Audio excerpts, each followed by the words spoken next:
it is helpful to confront trauma. I talk a lot about confronting my grief, and I have my very good friend here, Angie, who is going to talk about confronting her trauma. And her trauma was in her childhood. What made you want to come here to your childhood home in Puerto Rico? To see it again, and knowing that I was abandoned and I could come back. And I just feel like God's been calling me. There's so many signs that have just been like, okay. Because I always have the wonder if something is going to trigger or not. I don't know yet. Nothing yet. I don't know, but might have to come back tomorrow. Well, when I've had time to process, but yeah, it's time to process. Like, yeah, I think your adrenaline is rushing. Like we came up and the road was blocked, so we had to kind of trek through it. Completely abandoned, which is very eerie when you know that a trauma has happened and then you go to something that is completely and has been abandoned for a long time. And you're able to just walk in. Most people don't get that, I guess, either. So. Right. So tell me, we walked in the house and you described, and what I noticed as the therapist is that you described everything in the physical. Yeah. Like, oh, this, this door wasn't here, or this had a curtain. It was very, you talked about putting the tile down in the kitchen, and that, you as a family had put those cabinets in, and it was very like logical things. Right. So you're not letting yourself be triggered yet. Yeah, no. And I'm like looking around, honestly, for all, like, it's so overgrown because it's outside is where I spent most of my time. So that was always my comfort zone. And right now I feel like there's so much, I feel like there's so much overgrowth that I feel blocked into. So, yeah. So take a deep breath. I feel a little warm. Yeah. And that's why you're kind of focusing on the outside, is because that was your safe place. Like you could go and be a kid. Yeah. But talk to me about the feelings. And tell me, how old were you when you first remember? When I first remember, 7 or 8. I was told that I had said something before when I was 5, and it wasn't taken seriously, but I don't remember it happening or even telling. Okay. So my first remembrance was more, and that was in the other house, but but I don't remember any of that. Okay. That was the house in Ponce, but this was, I remember, like when I actually remember, I was probably more like closer to 7 or 8. Okay. Because I told when I was 12 and then we left, so. Okay. Yeah. So, at 7 years old, where in this house is the first place you remember? Probably the bedroom that's closed off, which I find very ironic. So, and then that, and then on the porch. This is like right here. I remember. Yeah. So those are the main places. It was usually either there. I did remember as we were coming up on the mountain, that first little turn, because I was always asked to go into town, and there would always be a stop on the way. So I actually remember that in first. The car. In the car. Yeah. So as we went around the turn, like at the beginning, of it, yeah. Okay. So that kind of, I was like, oh yeah. And then some other things like weren't there. But that was like the first thing that I like remembered. Okay. Yeah, so your mind is going everywhere. I know. I know. We might have to come back and try again or talk later, like when I calm down. So in the small bedroom that ironically has like weird boards in front of it. Yeah, that was But you went through there, and you were in that room by yourself. I didn't go in that room with you. Go back there and feel what is the feeling. Take away the adrenaline. What is the feeling? Well, I remember that dresser, which is so weird because I remember staring at myself in it. Yeah. So While being abused. Yeah. Yeah. And when I was told that my father died. I remember they told me in there, and I stared at it. I stared in that mirror. And I'm like shocked that that's still there. Mm-hmm. Yeah. So. Yeah.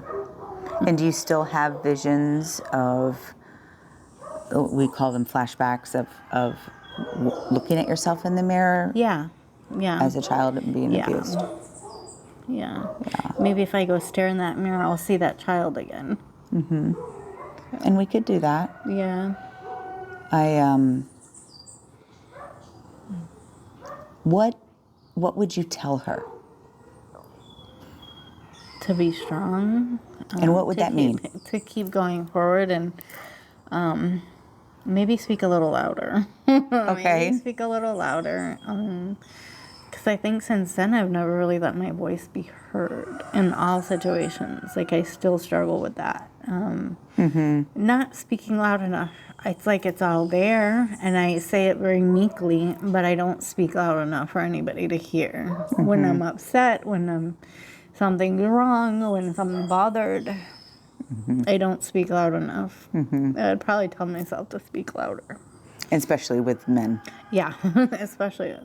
Yeah, like I never learned how to say no or speak up or, yeah, so that's probably what I would say. I'm not real good with confrontation, and I think it all started from that. Yeah. So, I back away from it as much as I can. I just did it yesterday without him.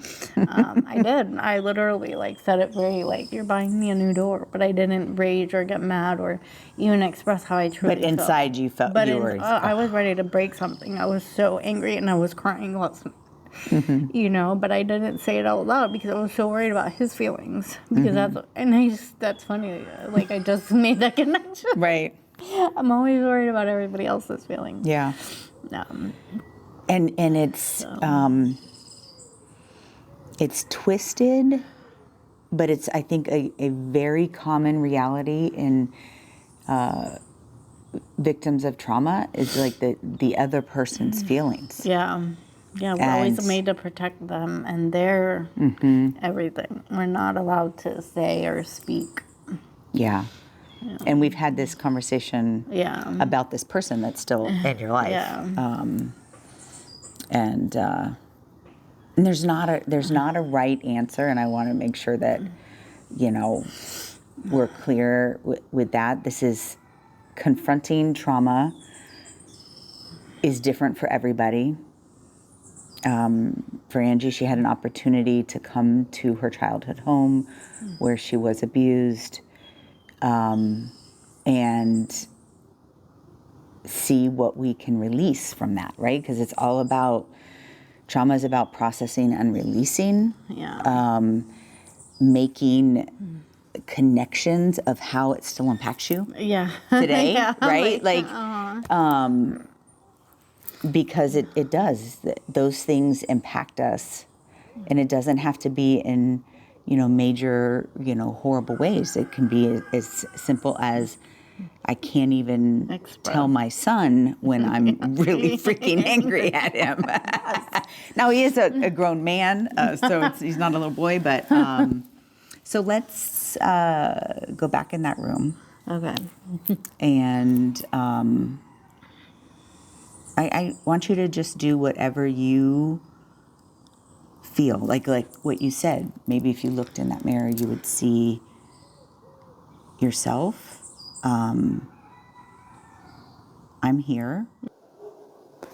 There's a whole lot of sound going on out there. And I think I always remember the sound. There's crickets and roosters and dogs. The sound of the mountain. You probably liked it when you had your own room. Yeah. Originally, this was mine. So...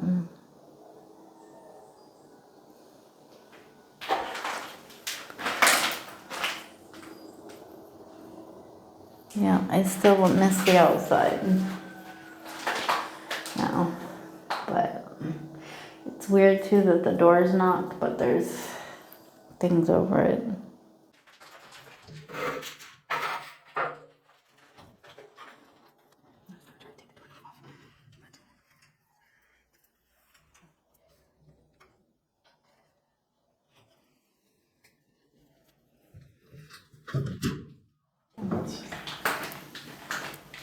For being abandoned, it hasn't really been, just, like spray paint or like.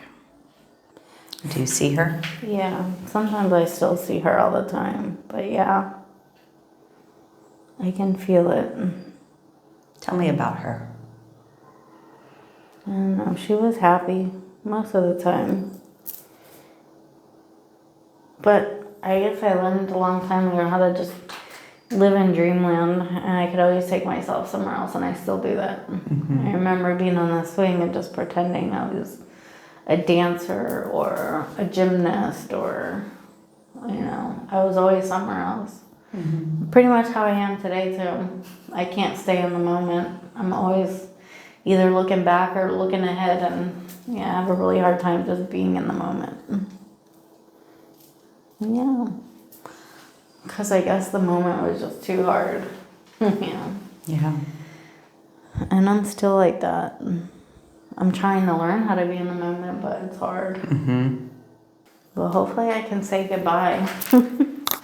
Or, I don't know. I don't think it's goodbye. I think it's taking that innocent child and trying to integrate her, because you've been in protection mode For so all long. these years, Yeah. and you missed that opportunity to be an innocent girl. Yeah. And what would she be like? Innocent. Yeah, I don't know beyond that. Like, honestly, I have a really hard time remembering, except for just remembering that I wanted to, and that's when I was outside in the jungle. Just that was the only time I felt innocent or free. I guess that's why I like the outside so much. Yeah, you always. Yeah. I mean, that is part of who you are. That's part of Yeah. your soul. That is part of that innocent girl is nature and outdoor activities. And Yeah. tell me 3 things that you learned from coming here today. I can confront the past. I'm blessed that I got an opportunity that a lot of people don't. And I think that it'll help me move forward and be more in touch with that little girl. I'm very glad I got to come back. Yeah.